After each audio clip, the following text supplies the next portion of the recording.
سلام بر شما. برنامه خبری تحلیلی پیام نیوز است. در استودیو با شما شوکتی محمد. حالا توجه کنید به سرخط خبرها.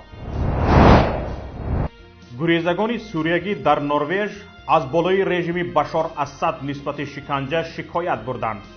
پناهندگان تاجیک هم آیا این گونه تصمیم را دارند؟ جواب رهبری پیمان ملی تاجیکستان در برنامه. قرض حکومت تاجیکستان 35% بیشتر می شود. روسیه اعلام کرده است که کشتی های حربی اوکراین را باز پس می گرداند.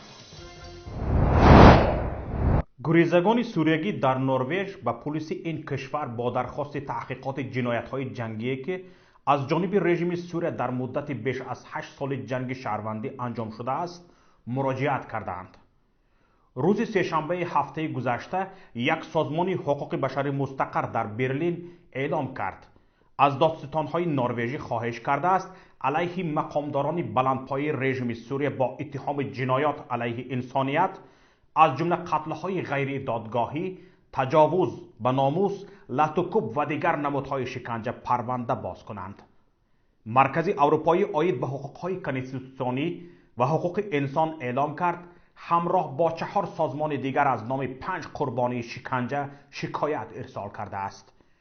شکایت کنندگان با شرح تمام وحشانیتی که در پست خود در 10 زندان تجربه کردند شکایت نمودند. در عریضه طلب شده است 17 مقام بلندپایه دستگاه امنیتی سوریه که نامهایشان هم ذکر شده است دستگیر شوند. به خبرگزاری The Guardian یکی از شکایت کنندگان گفته است من تا هنوز از پیامدهای شکنجه رنج میبرم. 8 سال آخر من حتی 2 ساعت خوابیده نمیتوانم. حتی با استفاده از حبهای تسکین دهنده و خواب‌آور من همه آنچه در زندانها گذشته بود ساعت به ساعت از سر میگذرانم. این گام پس از اقدام تاریخی آلمان که قبلا در همین ماه 2 افسر خدمات مخفی سوریه را به شرکت در شکنجه، تجاوزهای دسته‌جمعی و جنایات علیه انسانیت متهم کرد گرفته شد. گمانبر شدگان انور رسلان و ایاد الغریب به حیث گریزه سال 2012 به آلمان رفتند. تخمین می رود که هر دو در زندانهای سوریه منصبی رهبری را داشتند و در کشتار 10 زندانی دست دارند. انتظار می رود آنها سال 2020 در دادگاه پاسخ گویند. محاکمه ها در موضوعهای به همین مانند در فرانسه، سوئد یعنی شویتزیا، اتریش جریان دارد. چون سازمان های حقوق بشر کشورهای اروپایی را مجبور می سازند آنهایی را که در وحشانیت های جنگ 8 ساله سوریه دست دارند به جوابگری کشند و به این بی‌نظمی در آن کشور خاتمه دهند. نروژ هم مثل آلمان دکترین حقوقی مشهور چون صلاحیت جهانی را استفاده می‌برد که به دادستان‌ها و دادرس‌های ملی حق می‌دهد علیه جنایت‌های حربی صادر شده در خارج پرونده باز کنند. با این مانند جنایات چند سال آخر در تاجیکستان هم صادر می‌شود. 10 حالت شکنجه، تجاوز، قتل و غیره ثابت و رسانه‌ای شده‌اند. بر ضمن این بنا به معلومات‌های تایید شده 10 نفر گماشتگان رژیم تاجیکستان در کشورهای غیر دیگر اندیشان و مخالفان سیاسی را به قول شکار می‌کنند.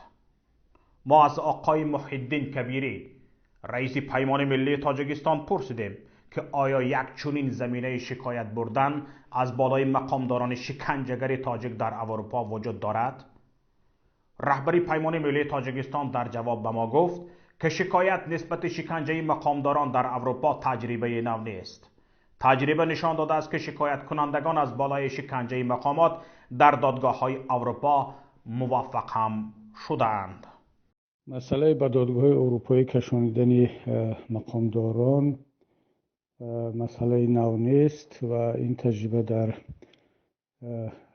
قانونگذاری کشورهای اروپایی هست. در تجربه هم داریم که چندین حالتهای بود که شهروندان این یا آن کشور، سازمانها، مقامداران کشورهای خارج از اروپا را به دادگاه کشورهای اروپایی کشاندند و قانونگذاری چندی از کشورهای اروپایی از آن جمله آلمان، نروژ و دیگر کشورهای اروپایی اجازت می‌دهد که بعضی جنایت‌های ضد بشری، ضد انسان‌ها را نابسته از آن که در کدام گوشه دنیا صادر شدند طبق قانونگذاری این کشورها به دعوا کشید و البته این مسئله کاری آسان نیست و نه تنها فکت و دلیل می‌خواهد بلکه یک آمادگی همه طرفه و از همه مهمش اراده و تصمیم‌های جدی را می‌خواهد. ما حداقل در این سال گذشته چند از این تجربه را داشتیم که هم شهروندان سوریایی که به اروپا فرار کردند از دست حکومتشون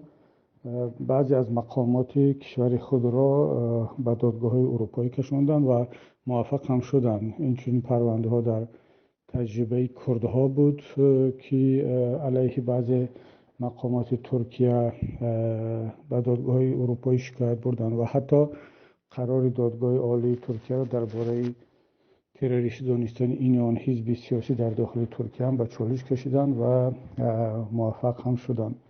این گونه حادثه در تجربه ملت‌های آفریقایی هست و چند از رهبران و حتی پرزیدنت‌های کشورهای آفریقایی هم به دادگاه‌های بین المللی از آن جمله به دادگاه‌های اروپایی کشانده شد. اخیراً یکی از وزیران یکی از کشورهای اروپایی را در دادگاه اروپا به محکمه کشیدند و این تجربه هست و من فکر میکنم که تاجیکان بخصوص اونهایی که از دست مقامات شکنجه شدند خودشان یا خش تبارشان و در اروپا وجود دارند فراری شدند، اینها دلیل های قوی دارند و خود همین فکت که آنها از کشورشون فرار کردن از دست مقامات و در اروپا همچون پناهنده سیاسی اعتراف شدن این خودش دلیل هست و هر یک دلخواه مهاجر سیاسی میتواند که چنین پرونده را به دادگاه‌های اروپایی ببرد. البته باز تکرار میکنم که این فکت و دلیل میخواهد، حوصله میخواهد و آدم باید که خیلی پیگیرانه عمل کنند، چون این سازمان ها هستند که کمک میرسانند و باید این کار در آینده نزدیک نسبت مقامات تاجیکستان که در شکنجه، زورآوری، قانون شکنی علیه شهروندان متهم هستند این قضیه های دادگاهی باید که آغاز بشود. رهبری پیمان ملی تاجیکستان میگوید با وجود تضییق و فشار و زورآوری زیاد بالای شهروندان، جامعه شهروندی و احزاب سیاسی همیشه در تاجیکستان تا این وقت کوشش کرده بودند که مسئله های داخلی به بیرون کشیده نشود و در داخل حل شود. اما متاسفانه خود حکومت همواره از پی بدنام کردن ملت شد و شهروندان خودش را در عرصه بین الملل به تروریست و اکستریمیست با فرستادن هر گونه روی خط سیاه بدنام کرده ایستاده است. محیدین کبیری میگوید وقتی آن رسیده است که دیگر جامعه شهروندی و احزاب سیاسی تاجیکستان بالای این مسئله کار کنند. اما یک مشکلی که در جامعه ما تاجیکستان هست، جامعه شهروندی بخصوص حزب حرکت اپوزیسیونی تا امروز علیه حکومت هیچ فکت و دلیل جمع‌آوری نکردند. این یکی از کمبودی‌های عمومی ما هست، چون ما حتی وقتی که در دوشنبه هم بودیم اینقدر عذاب و شکنجه بود و خلافکاری ها بود، مثلا ویران کردن سازشنامه صلح از طرف حکومت در همون سالها آغاز شده بود. اما ما همیشه با اون فرهنگ تاجیکی که نباید بحث و جنجال‌های داخلی خانوادگی را به بیرون کشاند، حتی به سازمان‌ها و سفارت‌های در تاجیکستان بودم شکایت نمی‌کردیم و وقتی که از ما سوال می‌شد که چه مشکلی هست، چی پرابلم و مشکلی داره، ما همیشه تلاش می‌کردیم که بگیم که خب هستن مشکل‌ها، اما این مشکل‌های داخلی تاجیکستان هست و نباید خارجیان دخالت کنن، ما این مشکل‌ها رو بین خود حل خواهیم کرد. و این را یک مقدار عیب و فعالیت‌های ضد ملی و غیر وطن دوستانه می‌دانستیم که به خارجیان شکایت کرده شود، در صورتی که حکومت تاجیکستان مقامات نه تنها علیه شهروندان، حزب‌های سیاسی و مخالفین پرونده ها رو طول این همه سالها جمع آوری کردن، ثبت کردن، بلکه در اولین فرصت اون رو در نزد خارجی ها میبرند و از بالای شهروندان خود شکایت میبرند، تهمت میکنن و حالا ببینید که در اینترپول چقدر نامی تاجیکان هست، از همه کشورهای دیگر زیاد و در رویخط بانک ملی هم بیشتر از نزدیک 3000 یا شاید بیشتر شهروندان تاجیکستان هستند که گویا با تروریسم ربط دارند. یعنی حکومت هم حقوق شهروندان رو پامال میکند، هم شکنجه میکند و هم از بالای شهروندان بیگناه خودش به خارجی ها شکایت میبرد و تهمت میکند، در صورتی که شهروندان هم اذیت میشوند، هم شکنجه میبینند، هم نسبت آنها ظلم میشود. اما باز هم در فکر ملت، به آبرو نشدن ملت یا نکشاندن بحث داخلی ملی به خارج، ما از جمع‌آوری فکت و رقم ها و دلیل های جنایی بر علیه حکومت تا امروز خودداری میکردیم.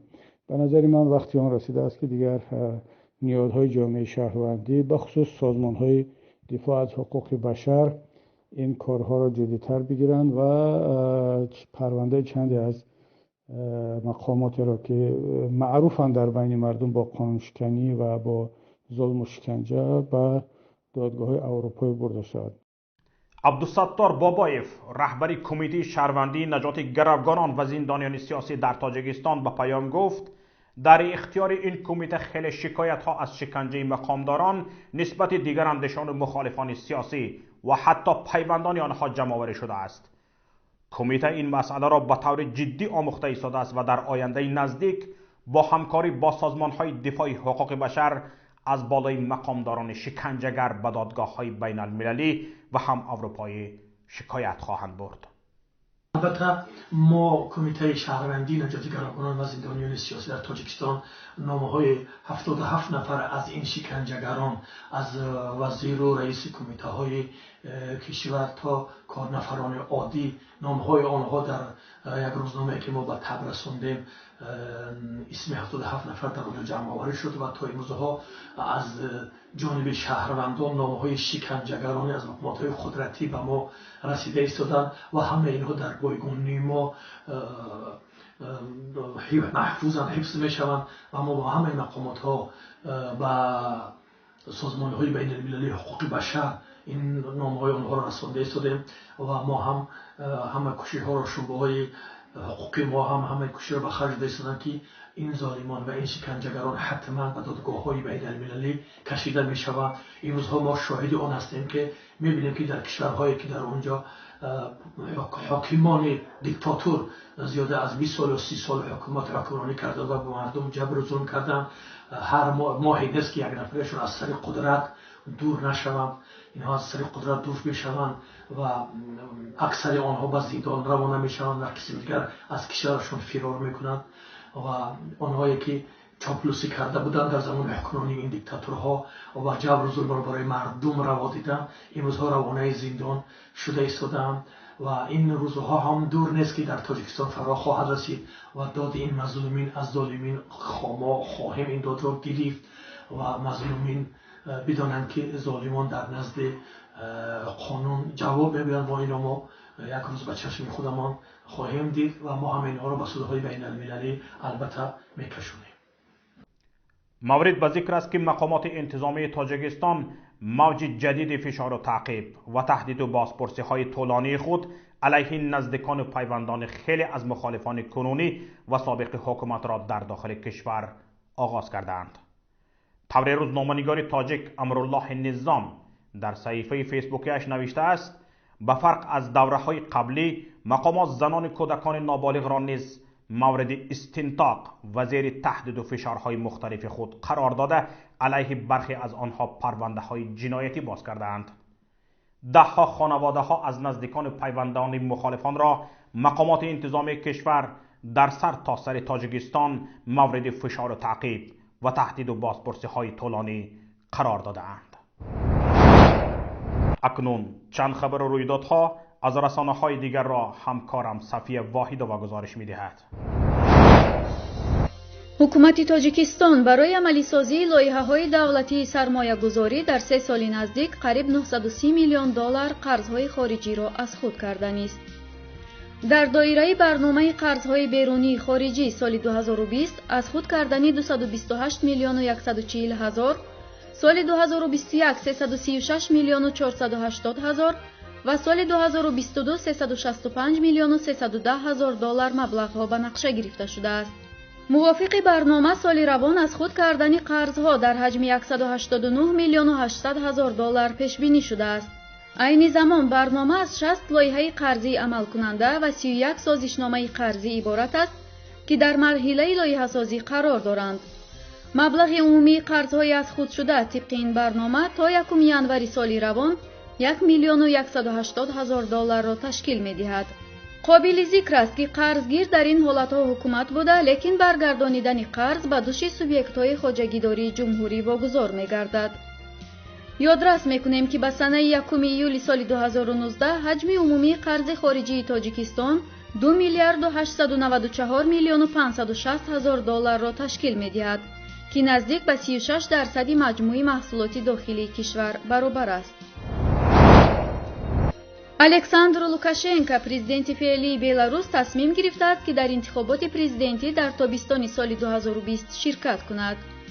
لوکاشنکو به خبرنگاران گفته است که کرسی پرزیدنتی را با دو دست نداشته است و مردم بلاروس می توانند از نامزدیش پشتیبانی نکنند. قبلا لوکاشنکو اعلام داشت که نمیخواهد به خاطر شرکتش در انتخابات پرزیدنتی سال 2020 کنستیتوسیای کشور تغییر داده شود. بار اخیر الکساندر لوکاشنکو در انتخابات ماه اکتبر سال 2015 بر رقیبانش پیروز شده بود. الکساندر لوکاشنکو یکی از سابقه‌دارترین پرزیدنت‌های کشورهای پساشوروی محسوب شده از 20 ایولی سال 1994 تا به حال سروری بلاروس را به عهده دارد. این هم در حالی است که رئیس جمهوری تاجیکستان از سال 1992 زمام حکومت تاجیکستان را در دست دارد و کوشش دارد در انتخابات پرزیدنتی سال 2020 خودش یا پسر بزرگش رستم امامعلی را به جای خود نشانده، همین طور حکومت تاجیکستان را در قبضه خود نگه دارد.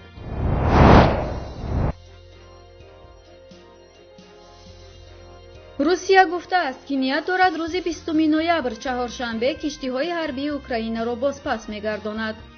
باید گفت که 1 سال قبل در نتیجه مناقشه بین اوکراین و روسیه در گلوگاه کرچ 3 کشتی حربی اوکراین با هیئت ملاحانشان به دست ارتش روسیه افتیده بودند.